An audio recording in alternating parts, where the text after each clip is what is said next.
Di zaman dan dunia yang penuh dengan tipu-tipu, kepura-puraan, kepalsuan, dan sandiwara, sangat mungkin cinta itu dipraktekkan dalam koridor itu. Dilakukan secara pura-pura, penuh kepalsuan, penuh tipu muslihat, tampak indah di permukaan tetapi ada kandungan penipuan di baliknya. Atau tampak begitu indah dipandang mata dari luar, tetapi di dalamnya sesungguhnya mencolok mata dan membuat orang yang melihatnya menjadi tertipu oleh muslihatnya. Karena itu betapa pentingnya untuk setiap kita memiliki sebuah cinta kasih yang tulus, penuh dengan keikhlasan. Dan itu memang sesuatu yang jarang terjadi karena memang cinta manusia tidak ada yang sempurna, dan dalam ketidaksempurnaan itu cinta menjadi justru bukannya tulus, malah penuh dengan akal bulus. Bukannya ikhlas tetapi penuh dengan culas. Karena itu sebagaimana lagu yang dilantunkan di dalam Sapa hari ini, lagu cinta yang tulus di dalam hatimu yang diciptakan oleh Bangun Sugito atau Gito Rolis, mau mengingatkan kepada kita dalam liriknya bahwa cinta yang tulus itu baru bisa bersemi bila didapatkan dari Tuhan. Lagu yang memang sebenarnya lagu populer tetapi ada nuansa inspirasi rohani di baliknya.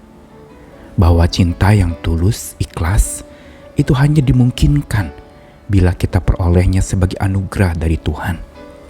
Karenanya betapa pentingnya untuk kita membangun cinta yang tulus itu dan bersumberkan cinta yang dari Tuhan yang tentu saja pasti tulus dan penuh dengan keikhlasan, supaya kita tidak tertipu oleh tipu muslihat cinta yang pura-pura, dan juga tidak membuat kita hanya tersipu-sipu oleh tipuan cinta itu.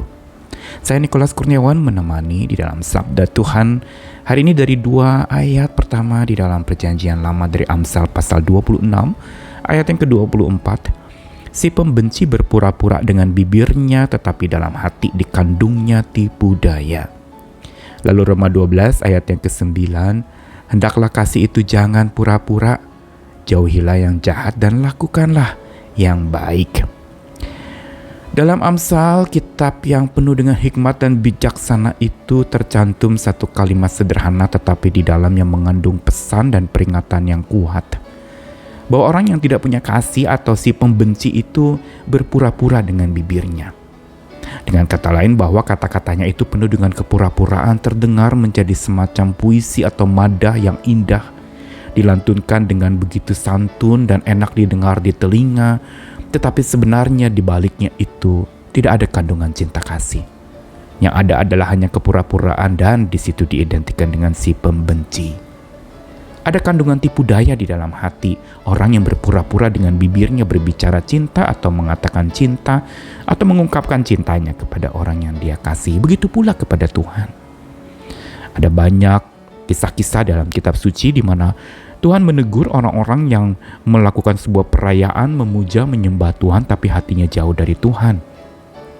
Tuhan sempat juga menegur orang-orang beragama pada zamannya ketika Yesus hadir, di mana banyak orang-orang beragama yang digambarkan seperti kuburan.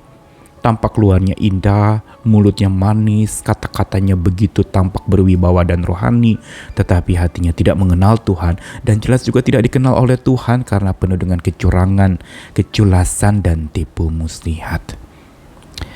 Dan Roma 12 ayat 9 di situ dikatakan lebih tegas lagi bahwa hendaklah kasih itu jangan pura-pura. Kalau di dalam bahasa versi aslinya, bahasa Yunani, kasih jangan pura-pura itu digambarkan kasih yang tidak munafik. Kasih yang tidak bertopeng, kasih yang tulus murni, dilantunkan secara natural tanpa dibuat-buat atau penuh tipu muslihat, sesuatu modus untuk pemuasan dan keuntungan diri semata. Tapi benar-benar sesuatu yang dilakukan dengan tulus murni.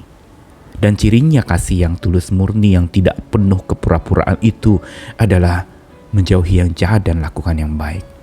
Dengan kata lain bahwa memang kasih yang tanpa tipu-tipu adalah kasih yang gamblang, yang jelas-jelas tegas menolak kejahatan dan melakukan yang baik, atau dengan kata lain, cinta kasih yang hidup dari kebenaran, oleh kebenaran, dalam kebenaran, dan dinyatakan pula dengan cara yang benar. Karena itu kita perlu belajar hari ini dari 2 ayat di Sabda Tuhan, supaya kita tidak terjerat kepada cinta yang pura-pura. Baik ucapan cinta dengan bibir yang penuh kepura-puraan tapi hatinya mengandung tipu daya, maupun cinta itu sendiri yang dilakukan dengan sebuah kepalsuan pura-pura, termasuk dengan paksaan, dilakukan bukan dengan sesuatu yang murni, tulus, ikhlas.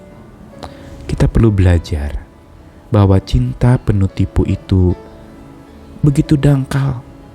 Dia hanya sekedar bisa membuat orang tersipu oleh pola indah yang penuh pongah. Tetapi orang itu hanya berpola indah, digerakkan oleh pongah dan keangkuhan. Karenanya ketika mereka diminta untuk melakukan cinta itu, bukan sekedar mengatakan yang mereka tidak punya minat untuk menopang, tidak punya minat untuk bertanggung jawab, tidak punya minat dan niat bahkan untuk melakukannya, hanya sampai sebatas mengucapkannya. Kata-kata yang indah penuh tipu membuat orang menjadi tersipu, dirayu begitu rupa, tapi ternyata dia tertipu.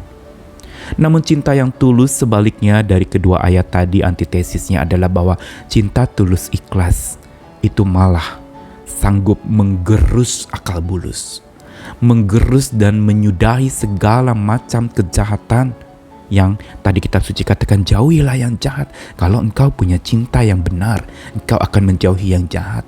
Tidak melakukan cinta dengan cara yang jahat, tidak melakukan cinta dengan cara yang penuh dengan intrik-intrik penipu yang lalu melukai, bahkan membuat orang dipermainkan perasaannya sampai akhirnya jatuh di dalam satu perasaan yang sakit dan terluka. Dan bukan saja jauhi yang jahat, tadi Roma 12 ayat 9 katakan, lakukan yang baik.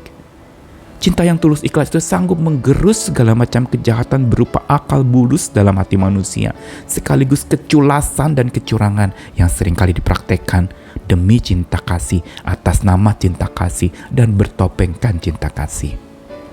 Dan cinta yang tulus ikhlas inilah yang punya power, punya kekuatan untuk menggerus, mengurus, dan menghabiskan akal bulus dan keculasan itu sampai tuntas. Semua bersumberkan dari mana? Dari cinta yang tulus di dalam hatiku, yang hanya bisa bersemi karena Tuhan mengeruniakannya. Sandarilah dia, andalkan dia, dan mohon Tuhan penuhi hati saya dengan cinta tulus ikhlas, supaya dalam saya mempraktekkannya kepada siapapun itu, kepada pasangan saya, kepada keluarga saya, kepada anak saya, kepada orang tua saya, kepada rekan kerja saya, kepada rekan seiman dan yang tidak seiman dengan saya lakukan dengan tulus ikhlas. Tuhan mengasihi kita sekalian, mari bersumberkan cinta Tuhan, kita praktekkan cinta itu. Kasih Tuhan melingkupi kita. Amin.